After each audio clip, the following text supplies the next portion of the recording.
Hi guys, nandito tayo ngayon sa ating beach property.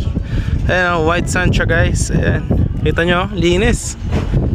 Then, dun yung available na mga lots nandun. So, ayan, pwede kayo dito mag-check-in. Yan, mga kubo. Then, yan, may mga swimming pool, may bar, samgyup, meron ng events place. Tapos, yan, dito pwede kayo mga isda dito. Ayan. So, ayan. So, pupunta tayo mamaya doon. So may mga available lots, no? So yeah, kung pangarap mo magkaroon ng property na alam mo yun, you are here on the beach, so this is definitely the property you should consider. Ayan. So ayan, white sand siya guys. Ayan. Alright. Then dun yung access. Ayan. Gagawin yan para sa mga lot owners, no? Dito guys yung CR. Ayan, no? So may mga bathrooms dyan para sa cleanliness ng ating beach. Ayan, dun. Meron din tayo rito ang campsite. Ayan. So ito yung mga CR. Ayan o, kita nyo. Ayan, may mga toilet tsaka mga shower. Ayan. So andyan siya. So yung access, doon kasi is sa resort yan, no?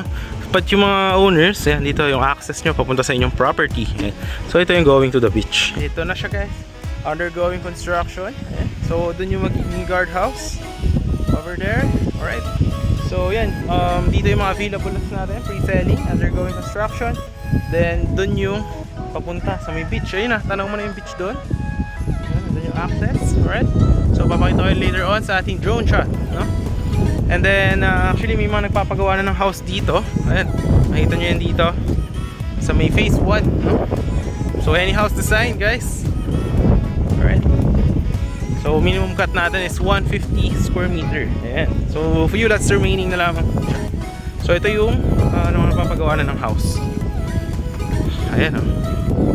Ayan. Ayan. So ganda na guys. Alright. Doon yung guard house. Ito resort, pwede kayong mag-check-in. May mga pool. Ito na yung ginagawang house na isa. Ayan. So ito yung kalsada. Ayan ha. So yung mga available lots natin is yun nandun, pre-selling siya. So gagawin pa yan ng mga daan. Alright. Tapos yun natin yung isang house dito. Ayan. Alright, yan ginagawa na guys. Yun, maganda din yung house na yun, no?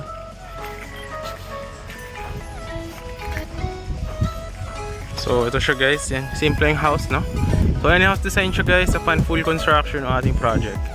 Ayan. Then dito, undergoing construction. So yan, undergoing construction yung mga concrete roads. So may mga available lots pala tayo doon guys. Dyan, 150 square meter. There, meron din. Then meron din doon, dalawa. Doon sa may dulo, meron tatlo. So yan, mga 150 yan. Alright. So ito yung undergoing natin construction. Dyan. Okay. And then yung access guys is, yung access is nandun lang. Yung tinuro ko sa inyo. Pakita ko yung video, sa video dito. And I will also show you yung drone shot natin. Here on 3, 2, 1, here's the drone shot of our property.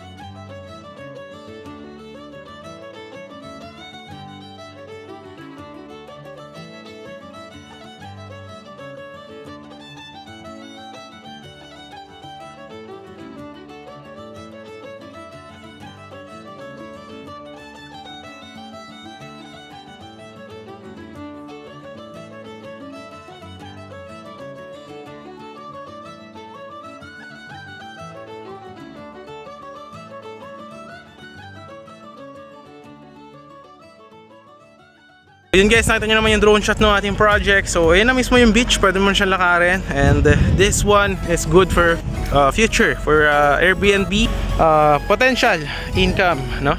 Kasi nga maganda yung property. And yan, gagawin nyo ng mga concrete road, kompleto yan with drainages. Yan. Meron din siyang lines for water and electricity, guardhouse, amenities, yan. Mga basketball court, multipurpose hall, etc. Yan. So yan, may mga available lots pa doon. Ayan, ginagawa na yung mga concrete road. Yeah. So next nyan is gagawa na yan ng sidewalk naman, no? Okay. So yan, no? Ito yung isa. Alright, inaayos na yung mga lupa. Ayan, may available din doon na 150 square meter. Yung sistema, nakita nyo naman yung concrete road doon. So ito is magiging ganito na rin siya soon. Yan. So inaayos na yung kanyang concrete road dyan. Alright.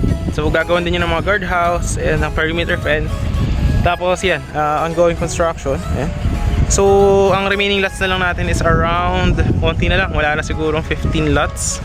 So may mga 150 square meter. And then yun na mismo yung beach, tanaw nyo na doon. Ayan o. So doon yung access, yung tinuro ko na video. Doon yung guardhouse naman pag ganun. Tapos yung mga tapos na sa phase 1, ayan, nagagawa na ng house yung iba. Right. So tingnan natin yung mga iba pang available lots. So kagandahan dito guys is provincia vibes talaga. And affordable siya, no? Affordable yung property natin. And actually nakita nyo naman sa drone shot ko, nakita nyo yung laki nitong property. Talagang ano siya, secured dahil magkakaroon siya ng security. And affordable, syempre. Yun yung pinaka maganda dito, as affordable siya. So ayan, ginagawa yung ating kalsada. Medyo basa pa. Tapos lalagyan pa yan dyan ng sidewalk. Ayan, dyan. Ayan dyan ang sidewalk. Alright.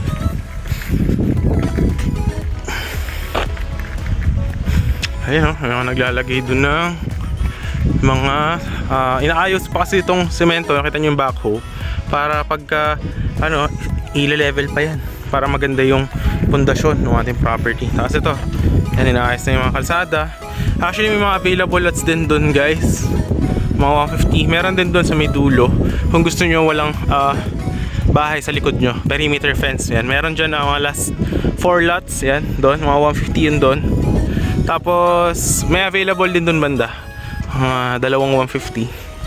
Dito may mga available 200 pero mga onti na lang. So yan.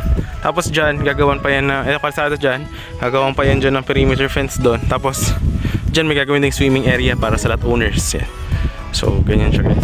PM na lang po, nandiyan naman yung Viber and WhatsApp ko sa may video, no? So yun guys, maraming salamat sa panonood. If you do like to have a piece of paradise here on Calatagan, Batangas, definitely you should consider this one, no?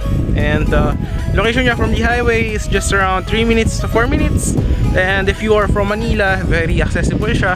If you will be going to SLEX, to Calax, then going here, lalo kapag natapos na yung project na tinatapos ng Cavite Batangas Expressway. So yan, malapit na rin dito pala yung Little Boracay doon. Pwede ka sumakay ng bangka, so around 15 minutes Little Boracay. Ayun yung sikat na sikat dito sa Calatagan, Batangas.